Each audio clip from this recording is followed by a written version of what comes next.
Alright guys, welcome back. We're going to be solving another question from the Mechanics of Materials by Hibbeler. And we have question 13, which was requested by one of you guys. So we have the 800 pound that is being hoisted at a constant speed using the motor M. And we know that it has a weight of 90 pounds. So we need to determine the resultant internal loadings acting on the cross section through point B in the beam. And we know the beam has a weight of 40 pounds per foot and it's fixed to the wall at point A.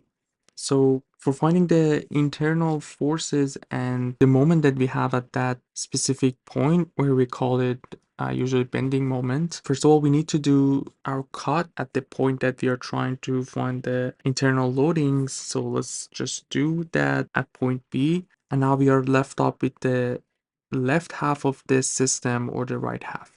So looking at this, we can see that the right half is much easier because everything is known. We don't need to deal with the reactions at point A. We don't need to deal with the weight of the motor M. So logically, it's easier for us to pick the right side. And what we're going to do is that first of all, we know that this right side is attached to this pulley where there's a cable going around that pulley. So also we have this 800-pound load and is attached to that. So looking at this, we can show all the external forces that are applying to this system. So we have again, this a part of the beam that is attached to the cable in here where we need to find the tension. So let's just call it T for now.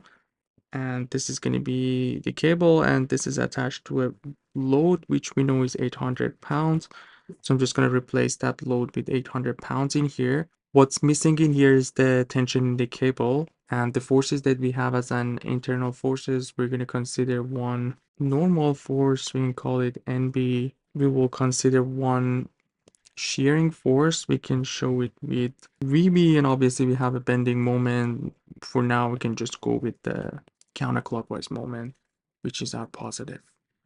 So before that, we just need to figure out the tension in the cable. First of all, we know that cable is one single cable that goes around the pulley and comes in here, which means the tension in the cable would be same tension. And if we just do a cut in here and draw the free body diagram for the pulley, we have 800 pounds downward and we have 2t going up.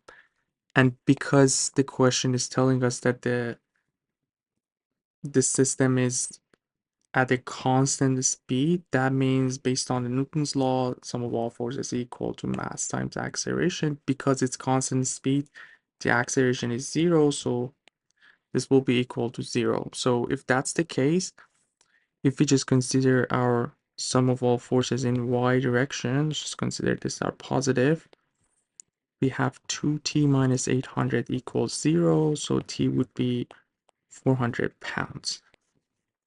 Now that we have this t 400 pounds, we're going to get back to our free body the main free body diagram that we drew in here.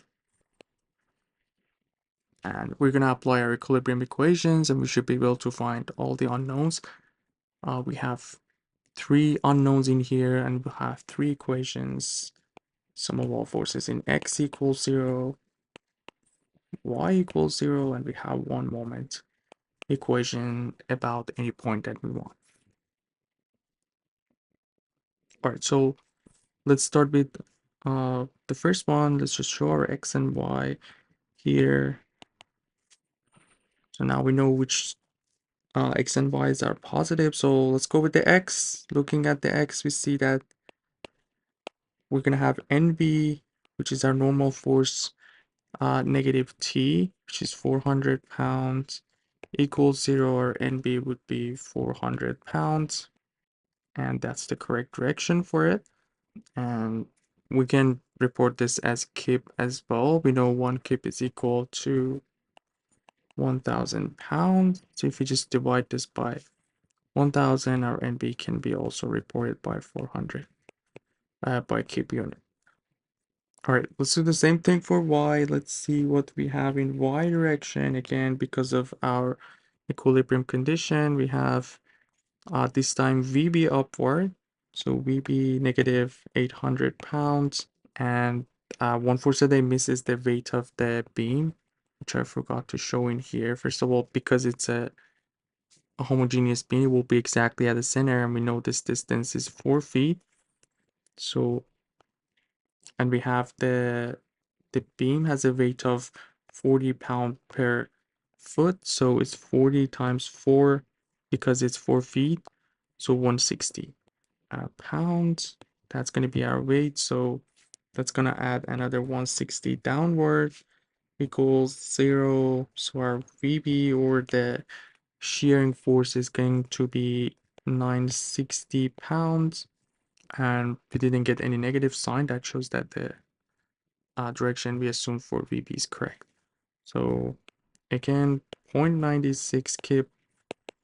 And the last one is the bending moment that we need to figure out, and we're going to do the sum of all moments about B, so we can do it basically about any points that we want. So we have the bending moment, which is what we are trying to figure out.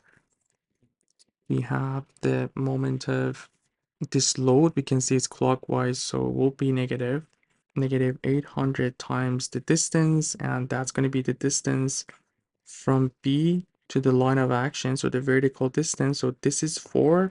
We also need the radius of the pulley, which in the question we know is 0.25. So that's going to be 4 plus 0.25. That's one thing. We have the moment of weight also clockwise. We can see about B is going to be clockwise, so negative 160, half of the length of the beam, so 4 divided by 2, and that's going to be for the weight. And right here, this one's, as we can see, it's counterclockwise, so we'll be positive 400 times, let's see what we have for the distance. So the distance again would be the distance from B, or vertical distance from B to the line of action, which is going to be this distance. We have in the question that 1.5, and that's pretty much everything equals 0. And let's see what we get for the bending moment. So basically 800 times 4.25 plus 160 times 2, negative 400 times 1.5, and yeah, that's going to be 3120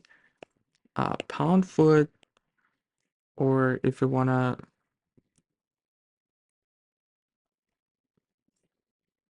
report it as kip foot, it's going to be 312 kip foot. Again, no negative sign. That shows that the moment is counterclockwise, and our assumption was correct. Everything was clear.